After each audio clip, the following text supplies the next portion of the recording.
Hello all, welcome to CS CAD Technologies. Continuing with the Sketcher tutorial, in the previous session we have divided it into three different videos and we have put them in one single playlist. So you can go ahead and look into the playlist and learn further more about the Sketcher module. You can also like and subscribe if you like our videos. You can click on the notification button as well if you want to get notified whenever we post a new tutorial or a practice session. Now, as I have told in the previous sessions or in the previous videos, we have covered profile and operations toolbar. We have covered all the commands under these two different toolbars. Now, continuing, today in this tutorial, we'll be learning only about constraints. Now, there are two type of constraints, which is called a geometrical constraint and a dimensional constraint. Dimensional constraint is used to define an element. For example, I have a circle. How do you define a circle? You can define a circle by its radius or by its diameter. I have a diameter or I can represent it with a radius.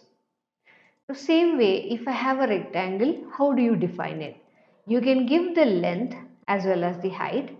These are called your dimensional constraints. Now, geometrical constraints define the element, does not define the length or a certain value of the element. It defines the element, as in if the line is horizontal, the horizontal constraint is used. If the line is vertical, a vertical constraint is used. Similarly, if I want to keep something in parallel with something, a parallel constraint will be used.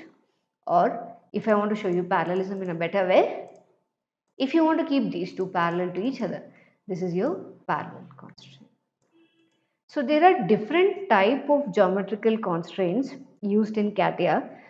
Under constraint, the first one is actually called constraint defined in a dialog box. This usually has a combination of both the constraints. So let's have a look into the first one. Now, as you can see, the first constraint under that is called your distance. Distance is, we already know what a distance is. It's the distance between any two segments, first one or second one. This is their distance, any two elements. Length, if you want to give a length of a particular profile or an element or a segment, you can directly use the length constraint. Coming to angle, angle is used when you want to give a certain angle in between any two segments. Radius or diameter is something which we have seen a few minutes ago. If you want to define a circle or an arc or anything, you can use radius or your diameter. Semi-major axis and semi-minor axis are used for your elliptical profiles, so you can use both of them to give the elliptical profiles. Now, these all are usually your geometrical constraints. These are usually your dimensional constraints. I'm sorry. These are your dimensional constraints. Now, coming to the geometrical constraints. The first one is called symmetry. Symmetry is nothing but it maintains equidistant with respect to an axis, like a mirror command. Midpoint. If you want a profile, or if you have a X profile or an element, and if you want a certain point to be a midpoint of that particular profile, then you can use your midpoint. Midpoint and equidistant point are the same. Now, coming to your fix. If you want to fix a certain profile, you can do that. If you say fix any segment, you will not be able to move the segment in the future modeling, or you cannot be able to make any changes for it. So usually fix is not preferred because we develop certain models, so it requires frequent changing. Coincidence. If you want a profile to coincide or an element to coincide on another element, you can use your coincide. Concentricity. Concentricity is having a common center for both circles or for arcs, or a circle and an arc, or a arc and a circle. Tangency is removing sharp corners. You give a constraint which is called tangency. You can see that when you're trying to give a corner command. Parallelism, as you can see, if both the lines are parallel, it's like a railway track. They're always parallel to each other. They do not meet at all at any point. Perpendicular is maintaining 90 degrees in between any two segments. Horizontal is making a particular profile horizontal. Vertical is making a particular profile vertical. This is a combination of your dimensional as well as your geometrical constraints. Now, let us see how to use everything. Let us see how to use dimensional as well as your geometrical constraints. Now, for example, I have two profiles like this. Now, when I select one, you can see that the constraint defined in a dialog box gets highlighted. When you click on it, it gives you what all options you can use for this particular segment. Now, here, if the profile or the segment I have selected is a line, hence I can either give length, horizontal or vertical constraint. But if you do not want that, you want to give an angle or a distance between both of them, you can select both of them by clicking on control and then click on constraint defined in a dialog box. You will see further more options which are available. If you want to give a distance between them, you can select the distance constraint. Once I say OK, it gives the distance. Double click on it to edit the same. If you want to give if you want to give a length of a particular line, you can select, click on constraint defined in a dialog box, give the length. Again, earlier our line was at an angle. Now I want to give an angle in between these two. So I can click on control, select both the profiles, click on constraint defined in a dialog box and give the angle. This will be your angle. We have already seen radius and diameter, but we have not seen it through the constraint defined in a dialog box. So once you select the circle, or I'll even show it to you with an arc. Just select the circle, click on constraint defined in a dialog box, you'll see radius or diameter. If you want for this profile, you can select that as well. Select it and give the radius. Now, if you want to give major axis or minor axis, once you give, you can, since it's already highlighted, you click on constraint defined in a dialog box and give semi-major as well as semi-minor axis. These are your dimensional constraints. Now, coming to the main one, which is called your geometrical constraints. Under geometrical constraints, the first one is called a symmetry constraint. Symmetry is maintaining equidistance with respect to an axis. I have an axis at the center. I want this vertical line and this vertical line to maintain symmetry with respect to this vertical axis. So I can select, clicking on control, I can select various profiles in between what I want the symmetry. Click and hold control and select with respect to what do you want the symmetry. Click on constraint defined in a dialog box, it shows symmetry. The icon, as you can see, is called a symmetrical icon. Again, in between what and what would you like symmetry? With respect to what axis do you want it to maintain symmetry? And you can select symmetry. This does not work only for lines, it works for any profiles. For instance, I have one over here and I'm not mirroring it, I'm taking it onto the other side. Instead of mirroring it, I have done it this way. Now what I'll do is, I'll select this point and this point. I want them to maintain equidistant with respect to this line. I am clicking control, I have not released the control yet. Click on constraint define in a dialog box and maintain symmetry, it maintains symmetry. I can show you the distance from the center to the center point of the circle is 37.525. It's the same from here as well. This is your symmetry. This icon usually represents your symmetry.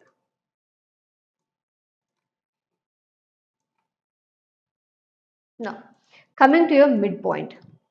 If you want to create a midpoint, take a point first before using the constraint, select the point, and the second element will be where do you want it to, on which profile do you want it to be the midpoint. I want it to be the midpoint of this line. Click and hold control, select both of them. You'll get an option which is called midpoint. You can click on the midpoint. It normally becomes a midpoint. As you can see, equidistant point or the midpoint are the same. This is your plus point. Now, if you want to coincide anything, you can. You can just select what element do you want to coincide and on what do you want to coincide. For instance, I want to coincide the end point of this line onto the horizontal axis or onto the line. You can click and hold control, select both of them and click on coincide. It automatically coincides there, as you can see. It's not only this, you can also coincide this line, this point and this point as well. No, you do not want that. You want this line to be inline, this line which I'm showing to you on the screen, to be in line with this line. Then you can directly select the point and the line using control. When I say coincide, it auto coincides there. This is your coincide command. Now, assume I have an arc here and I have another circle. Now, I want this arc center and this circle center to be the same. In this condition, you can give a geometrical constraint which is called concentricity. All you have to do is you click on control, select both of them, select your constraint defined in a dialog box, say concentricity, it automatically takes the concentricity. Now, coming to tangency. Tangency usually helps to remove sharp corners. It's a little important in Sketcher module. You have an arc here. You cannot have it in this sharp way. You want it to maintain it in a very smooth manner. In that condition, click and hold control and select both the profiles. Click on constraint define in a dialog box and maintain tangency. I can show that to you here as well. For instance, I have a circle. I want the circle to maintain tangency with respect to this edge and this edge, so I can get the round. So again, I can select both of them and say tangency. Similarly, I can select both of them and say tangency. If you do not want anything, we have already seen quick trim. You can trim off whatever is not needed. It creates this sort of a, this is called your tangency. If you want any two profiles to maintain parallelism, again it's very easy. You just have to select both the profiles by clicking on control. Select the constraint defined in a dialog box and maintain parallelism. It maintains parallelism. If you want them to maintain perpendicularity, you can again click and hold control, select both the profiles. Click on constraint defined in a dialog box and maintain perpendicularity. As you can see, it maintains perpendicular. If you want any particular profile to become horizontal, you can click on that and say horizontal. If you want it to become vertical, you can pre-select, click on constraint define in a dialog box and make it vertical. Depends on how you like, you can start making your profiles. Now, coming to the constraining part, constraining will usually help you give the dimensions. You can give in between any two segments. For instance, I want to give a line in between this dimension in between this point and this point. It can give it usually gives you the dimension this way. If you do not want it slanted, you can right click and say horizontal or vertical measure. Vertical gives you this, horizontal gives you this. If you want to give a dimension in between any two segments, you can do so. If you want to give it to an arc, you can do so. All you have to do is simply click on it and select the profile, it does it for you. If you want the radius to be a diameter, double click on it. You have a constraint definition. Under dimension, you can convert that to diameter and then you can see the diameter. This is your dimensioning. which is constraining part. Under the dimensioning one, you also have another one which is called a contact constraint. Contact constraint is usually works like your coincide. All you have to do is select the contact constraint, which element you want to and where do you want it to be in contact with, it automatically does that. You can give dimensions later in between any of them. Again, I'm trying to give you the dimension for the diameter, you can do that too. Now, the third one under your constraint tabs is called constraining, wherein you will be doing auto constraining. Auto constraining is converting the complete, constraining the complete sketch. You will not be using fixed together. It's not advisable to. Auto constraining is where you have not constrained your profile. For instance, I'm deleting few. It once you select all the profiles and click on auto constraint, it takes directly whatever it thinks is the right solution for the unconstrained profiles. Like as you can see 23.56, radii 4, 22.068, etc. Now, if you want to animate a certain constraint, for instance, I want to animate this 23.906, I want it to become 47. When I say OK or click on the play icon, it becomes 47. This usually helps to show how what happens if you change a certain dimension. For instance, again I'm trying to take animate constraint under 100 steps under the loop. It will show you what will happen if 23.906 becomes 47.81. I'll remove the loop, I'll just say only in one direction. It turns this way. You can also try and check what will happen if 56.229 becomes 120. Again play, it becomes 120. If you want to edit all the dimensions in one attempt, you want to edit all of them together, in that condition you can use the last one, which is called edit multi constraint. The highlighted dimension is what you want to edit. Maybe you can change it to 25. It changes to 25. Now the offset is 56. I want it to be 60. The radius I want it to be 5. Radii I want it to be 4. This radius I want it to be 4. The offset distance, which is 13, I want it to be 15. This I want it to be 20 only. And the radius I want it to be 5. Once I say preview, all the dimensions auto change. If you want to change multiple dimensions in one attempt, you can use the edit multi constraint. Now, coming to the colors. Usually a profile is constrained only if it turns green in color. It's already predefined, you can change that as well. Now the profile is white in color, that means the profile is under constraint. So if I give another dimension and say this is supposed to be 50, now the profile is constrained. While practicing your sketcher, the whole drawing should always be green in color. It cannot be red, magenta or white.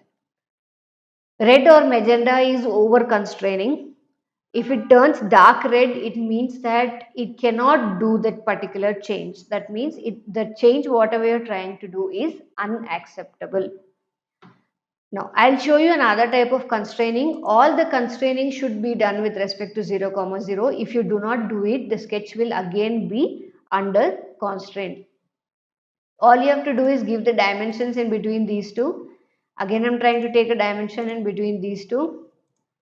I have given it with respect to 0, 0. I have constrained it with respect to 0, 0 as well. Now, what is remaining? Try to move the profile.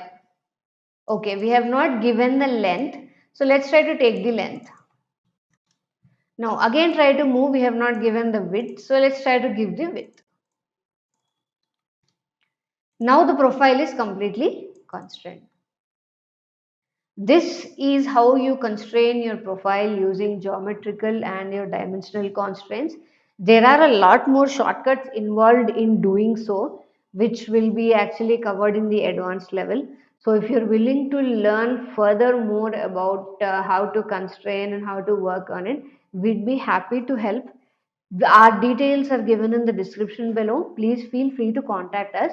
And in case you want to learn more, we'll keep posting more videos every day. Keep to keep you updated if you're interested. Exiting the workbench. All the videos are under one playlist. Please go through with all the videos and feel free to contact if you have any queries. Thank you.